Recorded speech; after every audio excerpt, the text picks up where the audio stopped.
Welcome to Higher Ed Athletics. I'm Travis Smith. Today, I'm joined by the president of Coastal Carolina University, Dr. Michael Benson. President Benson, thanks for joining me again on Higher Ed Athletics. I don't know how many two-time performers or guests you've had, Travis, but I'm delighted to be on here again, and thank you for the opportunity. Yeah, I'm excited. I think so. Whenever you joined last time, it was a few years ago. As you were after you were announced Coastal Carolina president, but you were still at EKU, and I think had just been gotten done writing this book that we're going to talk about. And so I want to first start with the book discussion. It's Daniel Coit Gilman and the Birth of the American Research University. So, a lot of people that listen for the athletic side of things. We're going to talk both, but I encourage people. I honestly think more people in athletics need to understand higher education, especially right now. And so I had a good time diving into this book. But my first question about the book is, you had mentioned that the trustees, whenever they were looking to find a president, which not to ruin the book, but it's President Gilman for Johns Hopkins University. They did research, tons of reading about higher education as they looked to build the university. Can you kind of explain what they did and then the benefit you think this brought their role as board members? And do you think this activity is something that more leadership people in leadership positions should be doing? Yeah. First off, I want to commend you, Travis, on this podcast. I most recently I listened to Donnie Plowman from the Chancellor of the University of Tennessee, but I'm honored to be on here because you've had some great guests and you're very thorough, and I look forward to our conversation. So I commend you for doing this. I got into this subject because I was so taken by the model that Johns Hopkins launched in 1876, aspects of which still impact us today. So when you talk about people across campus, whether you're in athletics or in academics or student affairs, we take for granted the fact that there's a model that has been around for a while that all of our universities, all of our institutions are pretty much based on. Particularly as it relates to graduate education. So the idea of graduate fellowships or a scholarship, the use of external examiners, for example, when you do a doctoral dissertation, the length of time from a bachelor's degree to a doctoral program, the publication of either a thesis or a dissertation after one completes their work. All these things we take for granted, but guess what? They were all kind of brand new when Hopkins launched this in 1876. So I want to start by saying that the model that all of us particularly associate with graduate education is thanks to Daniel Coit Gilman. And he's really, in many ways, a forgotten and underappreciated titan of educational leadership in the latter part of the 19th century. You mentioned the trustees, all of whom were appointed by Mr. Johns Hopkins, and it's an unusual first name. That's his maternal grandmother's maiden name, Johns. So he didn't have any kids, never married, made his money in first overland trading.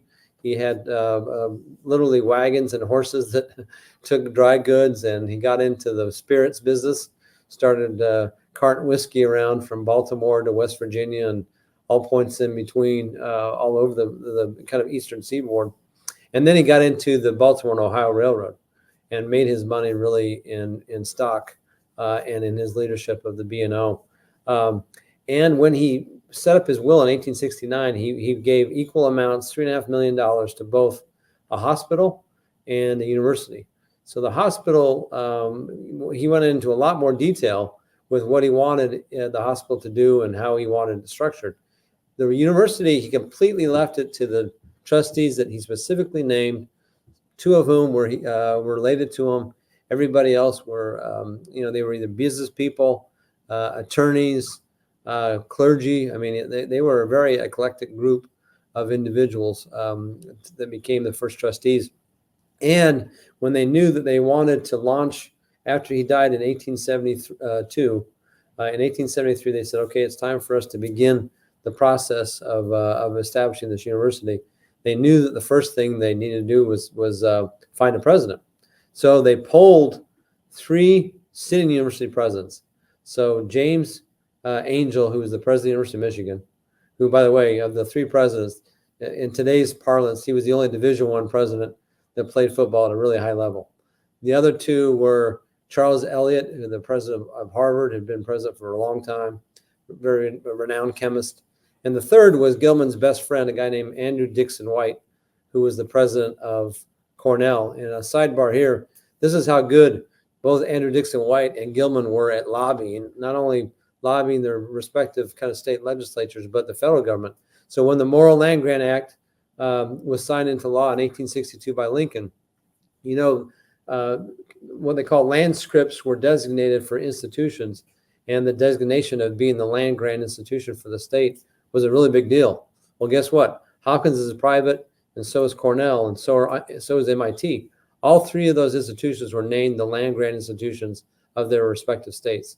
So Maryland first, and then of course New York, Cornell, and MIT for Massachusetts.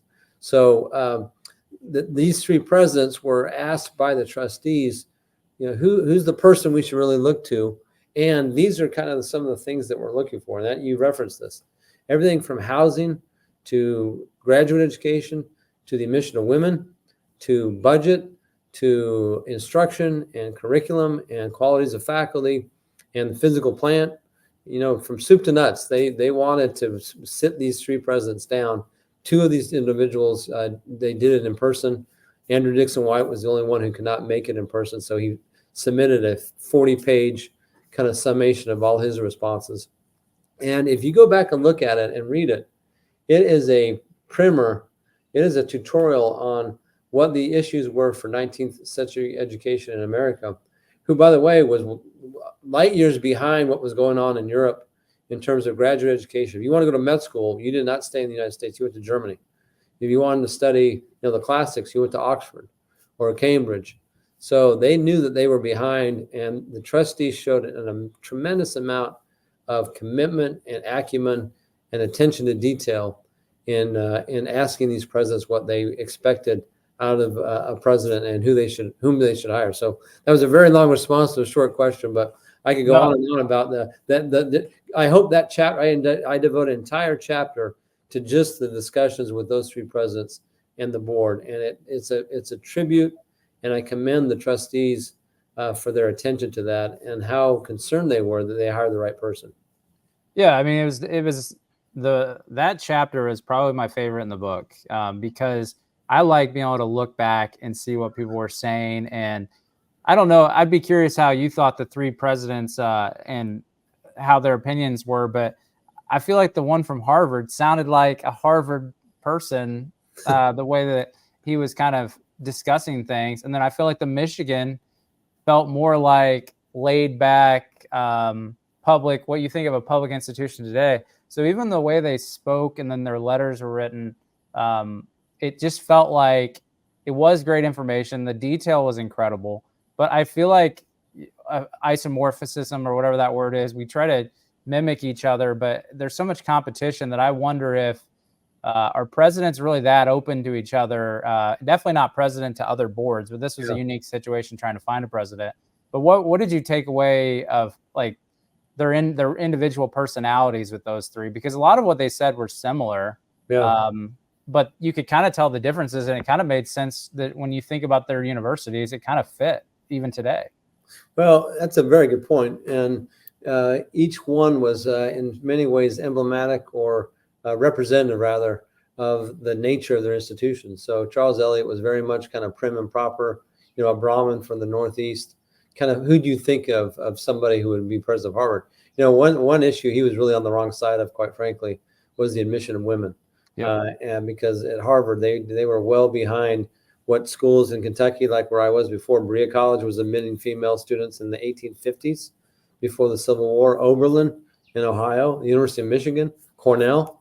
There were daughters of trustees at Hopkins who could not get into Hopkins because the board was dead set against it to admit female students, who ended up going to Cornell.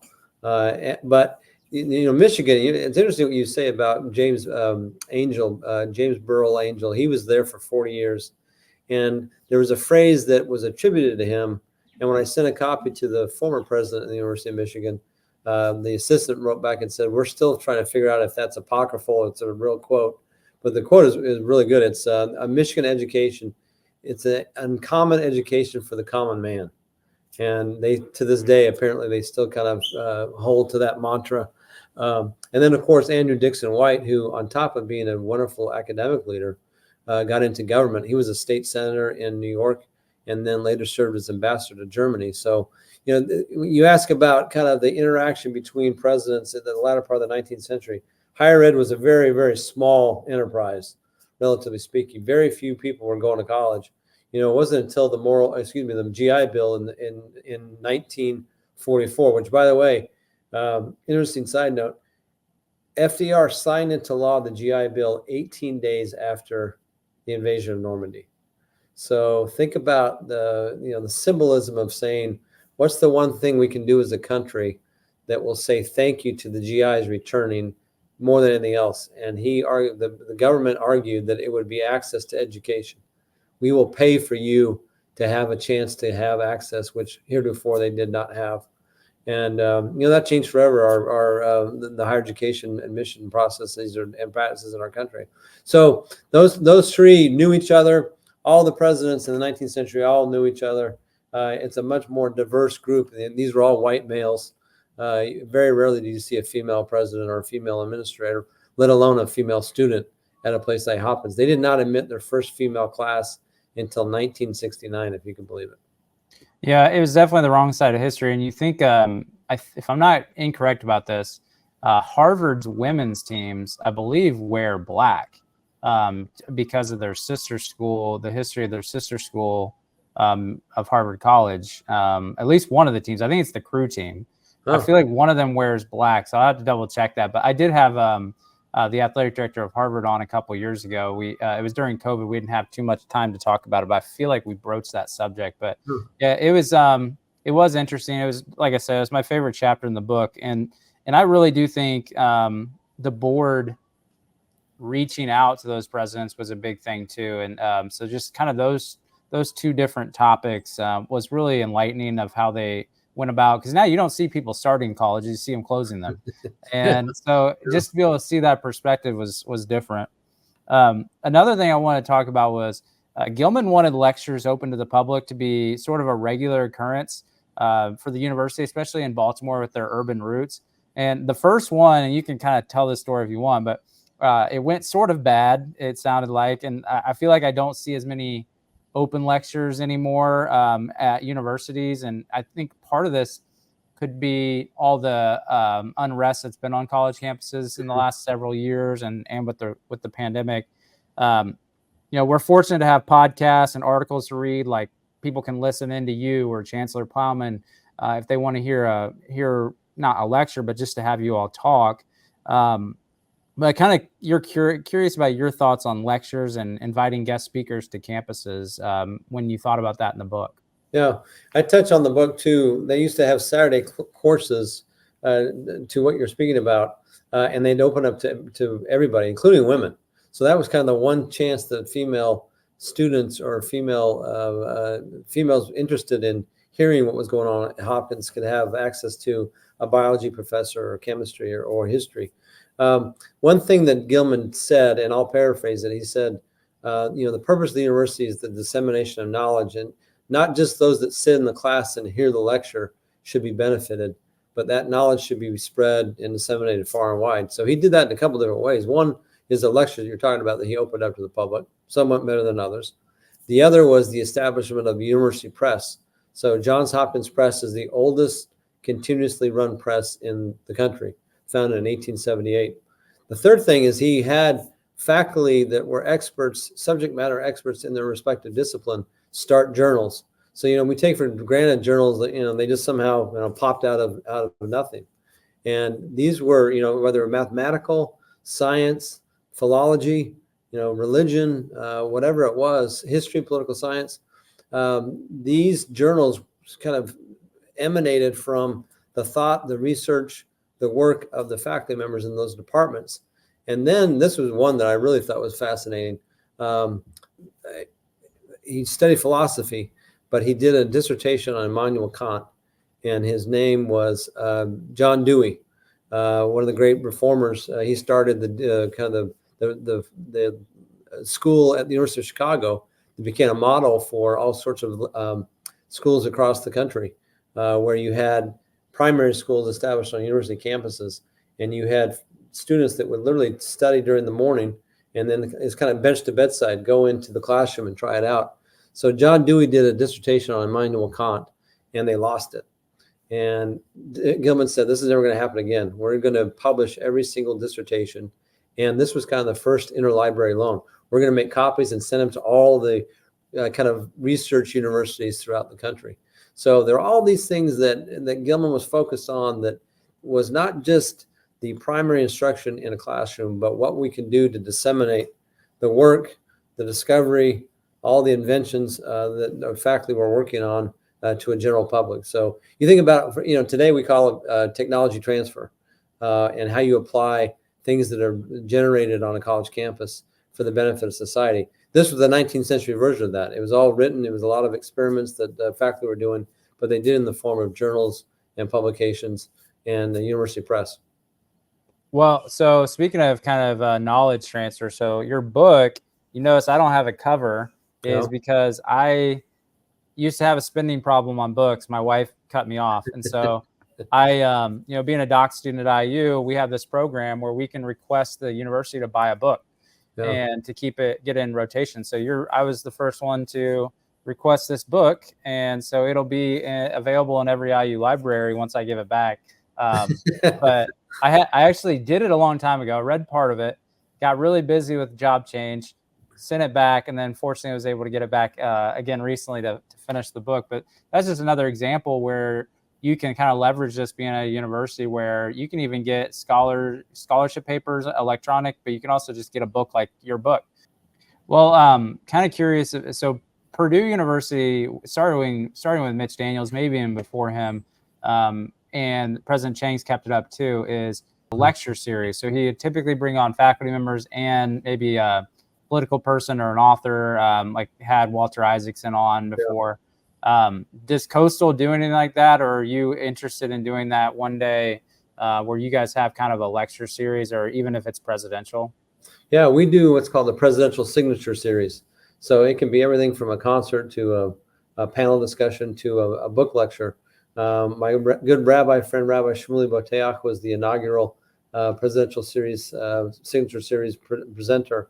I just finished a book, Travis, that I just absolutely loved, called The Light of Battle. The 80th anniversary of the invasion of Normandy is top of mind for me right now. And I heard this gentleman on a panel discussion on June the 6th. And I reached out to him on LinkedIn after I finished it last week and invited him to come to campus, and he accepted my invitation. So that's a good example of where we're always trying to get people onto our campus. And another sidebar, we are the fastest growing county in the fastest growing state in the United States. So South Carolina eclipsed both Texas and Florida in terms of percentage increase of our population. So all these people are coming from the Northeast and all points everywhere, and they expect a university or a campus to provide kind of those cultural events, the academic events that they can come and be invited to. So I'm a huge believer that more people get on campus to a concert, to a football game. Yes, those are great, but particularly a lecture series. I remember the gentleman you mentioned, Bernstein and Woodward came to, when I was in Oklahoma on one occasion, the University of Tulsa, and gave an unbelievable lecture to probably 4,000 people in the basketball arena. So, David McCullough, I've been to lectures that he's done on a campus. Walter Isaacson, he just did a book. I remember he lectured on Einstein, but he also did one on Da Vinci. So, the more things you can do where you become the educational, the cultural epicenter of wherever you are in the country, I think is very, very important. Yeah, and I, for one, know how beautiful your campus is, so I'm not that surprised that people are coming there. You gave me the presidential golf cart tour when I was there in town. Remember it well. Yeah, it was a good time. So the kind of the last question about the content of the book, and it's definitely, I had this question on mine before the presidential debate, I promise. But you quoted Gilman from he had his own book, Launching of a University, which I have not read, but you reference it in the book, regarding his thought on retirement of the Johns Hopkins University presidency. Quote, "Not because I was tired of it, not because I was conscious of bodily infirmity, but out of deference to the widespread uses of this country, which suggests that at a certain age, seniors should make way for juniors. And what was he basically trying to say in that moment, in your opinion, after studying that and writing? And then other than, hey, let the young people lead now, or is that basically what he was saying? I think that's basically what he was saying. He'd been president of Hopkins when he was for 25 years, and prior to that, he was the third president of the University of California. So he had been in executive roles for nearly 30 years. And then, as I said, the last chapter of the book, he's recruited by none other than Andrew Carnegie, or Carnegie, as they say in Scotland, to be the founding president of the Carnegie Institute of Washington, which, of course, is now the Carnegie Institute of Science, is what they call it. And so he still had some vim and vigor in him. He loved to travel, and he went to Europe like you can't believe. He took a world tour after he was done at Hopkins with his wife. And he also recognized that the next generation, and believe me, he was surrounded by really capable young graduate students. And he saw how vigorous they were and how curious they were. And he was, I think, comfortable enough in his own skin to recognize that he had his moment in the sun, as it were. And it was time to kind of seed that next generation the opportunity to have them step in. So, look, I'm not against it all for people staying on, but I'm 59 now. I'm in the fourth quarter of my career, and I am doing all I can to give the next generation exposure to experiences and the opportunities that I was given as a pretty young 36-year-old when I became a president. So I've been at this for a while, and I met with a retiree today. She's been at Coastal for 28 years, and sometimes I say to the retirees, please take me with you, because some days it's tough, and I look forward to that day when I can retire. But for the time being, we got more to do here. I think the challenge for you. So I'm reading this other book right now, and it's a novel. I haven't read a novel probably ever, but it's called The Search, an insider's novel about a university president. And it's about hiring a new athletic director and football coach because the football coach dies. The legendary football coach dies on the field. It's written by Thomas Ehrlich, former IU president. I think he was a dean at Stanford too. But in it, he pulls a lot from his past, and clearly a lot of it is about Bob Knight. Just being honest, like you can a quick Google search, and I've lived through it.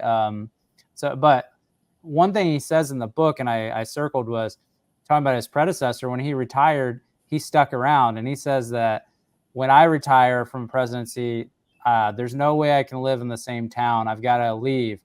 Someone like you is going to have a hard time leaving whenever you do choose to retire, to leave a place like South Carolina, right there on the coast. So yeah, you're working in a vacation spot, leading one of the fastest growing universities and towns. That could be a challenge to your retirement plans. They might have to send you up the coast or something. Well, my wife and kids absolutely love it here. We live about a quarter mile from the ocean, in a beautiful place called the Dunes Club, which hosted its first PGA event back in May. So, the secret's out now. And, this is very easily a place where we could retire. And I tell my kids, look, kids, people save their entire lives to come to a place like this for vacation. And we have the incredible good fortune to live here. So we never take that for granted. Well, if you do have one final act, and the JHU presidency ever comes up, at least you basically have a open resume that they can read. So they're gonna pick up the call or phone and call you. But I did want to wrap up the book discussion, saying, how did this writing this book? You are a history professor too. How does it change you as a president and as a professor of history? Because you clearly did a lot of all the research and wrote the book as you were stepping into a very different university than Eastern Kentucky, which was different from your previous Southern Utah, I believe, right? Right. So then you finish this book, then you head off to Coastal Carolina, start there. How did the book change you at all with your perspective of being a leader of a university? Excellent question. I got the contract from Hopkins Press in 2018 rather, and then began really in the summertime doing the research. But it wasn't until COVID hit that I stepped down at Eastern Kentucky and had the chance to really focus full time on writing. And I think I'm a fairly good writer. I think I'm getting better, but it's hard, and you really have to discipline yourself to shut the door turn off all the distractions, and just hunker down and write. So I wrote 165,000 words in about 11 months. And that, of course, got culled down through multiple editors. And I tip my cap to my editors. I worked with several, including my niece, who was top drawer. But, it was so fun to get back to being a scholar and a researcher and a writer. And writing to me is the most valuable skill anybody can develop. We take it for granted when we text, and we don't, we keep everything to a certain number of characters, but the ability to express oneself via writing, I think, is so important. So it was fun to get back into it. Gilman was a prodigious letter writer.